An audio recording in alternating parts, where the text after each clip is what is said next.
Fear has accompanied us since the dawn of humanity, hovering around like the eternal companion of our existence. Fear is a mysterious emotion intricately woven into the tapestry of human history. In ancient times, fear served as a reliable guide in the world of primitive humans, aiding them in the pursuit of self-preservation. Fear drove them to hunt, granting strength in the struggle against hunger, while simultaneously awakening survival instincts in the face of mortal dangers. In an intriguing manner, fear directed primitive humans towards instant responses, such as swiftly escaping from a wild beast or, conversely, immediately confronting it. Prolonged contemplation took a backseat. In a world where danger lurked at every step, only instantaneous decisions saved them from inevitable threats. In this video, we will explore the influence of fear and the possibility of coping with this emotion. On one hand, fear serves as an ally attempting to rescue us from danger. However, more often than not, fear becomes a heavy burden, mysteriously pulling us into barren anxieties and distress. In modern life, fear is not only born from physical danger. Each of us has encountered situations that pose no threat to our lives. However, thoughts about these situations can make us feel as if real danger is imminent. Fear always unveils its arsenal of worries, doubts, and biased interpretations, creating potential opportunities for negative consequences. Stoic teachers did not advocate for completely rejecting fear, because that would be imprudent. For instance, crossing the street without paying attention to the surroundings could have serious consequences, as we might easily be hit by a car. For the Stoics, rational fear was an important tool that aided survival, allowing us to distinguish real threats and maintain vigilance. However, they also cautioned against irrational fear, which arises from our perceptions and can lead to long-term negative emotions such as depression, anxiety, and shame. Stoic philosophers asserted that fear is not a lurking monster in the darkness, waiting for the right moment to seize our minds. The idea that fear arises in the mind as a result of our perception means that it's just a reaction we experience. This is why we start believing that circumstances may not unfold as we would like. The words of the wise Seneca resonate. We suffer more often in imagination than in reality. Let's imagine we have a presentation at a scientific conference. Thoughts of potential failure or the fear that the audience might laugh at us can cause anxiety. However, the conference itself has no inherent connection to these assumptions.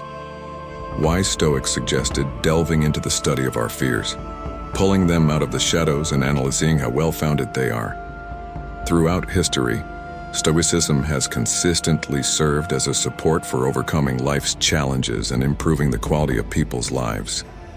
Seneca claimed that the primary root of fear lies in our inability to accept the present moment. Additionally, we develop a habit of getting stuck in the pursuit of goods that often bring troubles to humans. Wild animals run when faced with danger and then stop feeling fear. However, we humans are haunted and disturbed by both the future and the past. Although our minds contribute to our ability to make sense of what is happening in our lives, the mind can also mislead us. The ability to assess the ongoing events gives rise to various interpretations of situations. This ability helps us solve complex problems, such as planning for the future and creating connections.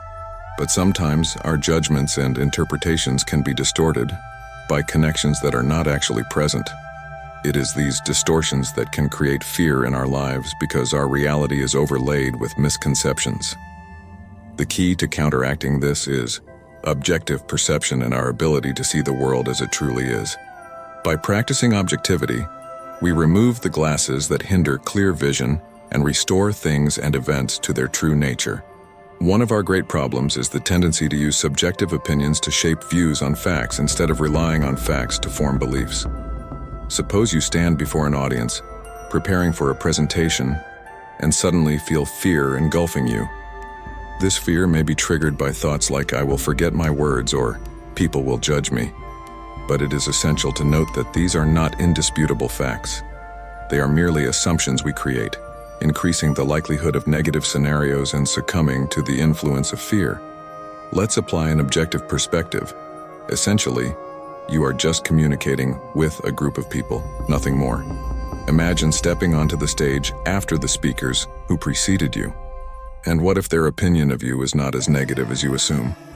Why would you suddenly decide that their view of you will be negative?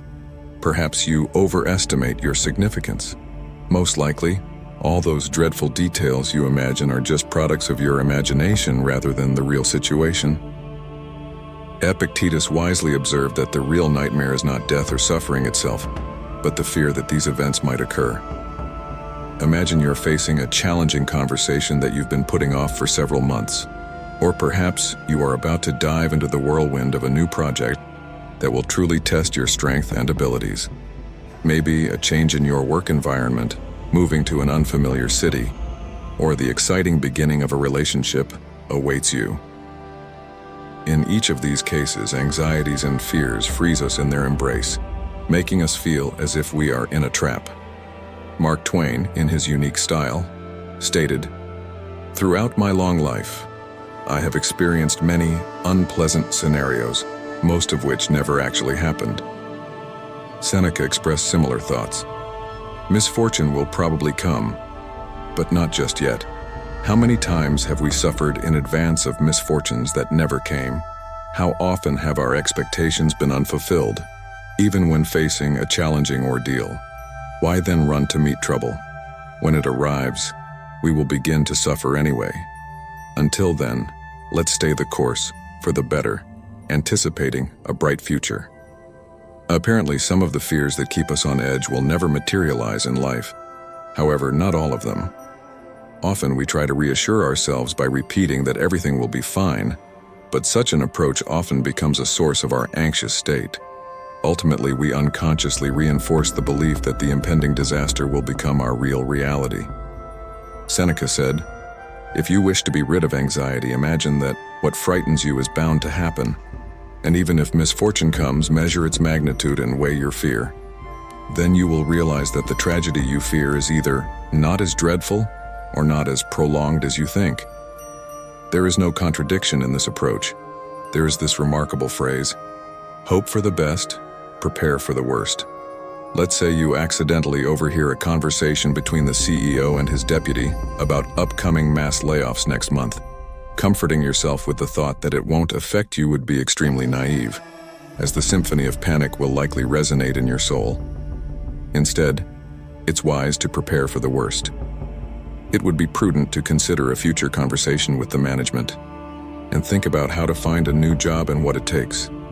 A little time spent reflecting might help you realize that no catastrophe will occur. The root of most of our fears is the concern about what others will think of us. This fear seems to make us dance to the tune of doubts, contorting ourselves under gazes that distort our perception. Sometimes, such behavior makes us act so thoughtlessly and submissively that it's hard to convey this madness in words. We tremble at the opinions of others, even when they are far away, and their words do not reach us. The paradox lies in the fact that many of today's great achievements were realized by ignoring loud objections from established orders. Many things that are now recognized and valued were once met with disdain or underestimated. People often took a haughty position towards innovation and now consider it part of the routine.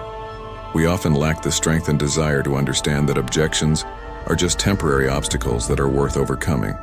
In a world where the opinions of others can become a heavy burden, the fear of judgment sometimes becomes an insurmountable barrier.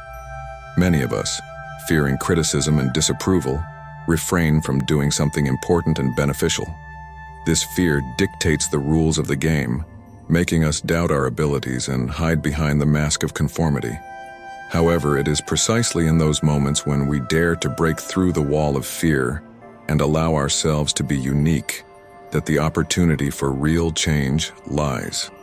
After all, innovations, changes, and self-improvement rarely thrive in the comfortable shadow of stereotypes.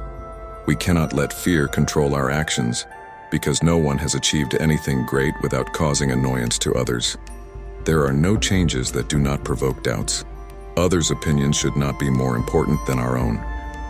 Today's video is coming to a close. If you enjoyed the content, I would be grateful for your subscription, like, and of course for exchanging opinions in the comments. Your support is crucial fuel for the channel's development and the creation of new, engaging content. Until our next meeting and inspiring discoveries.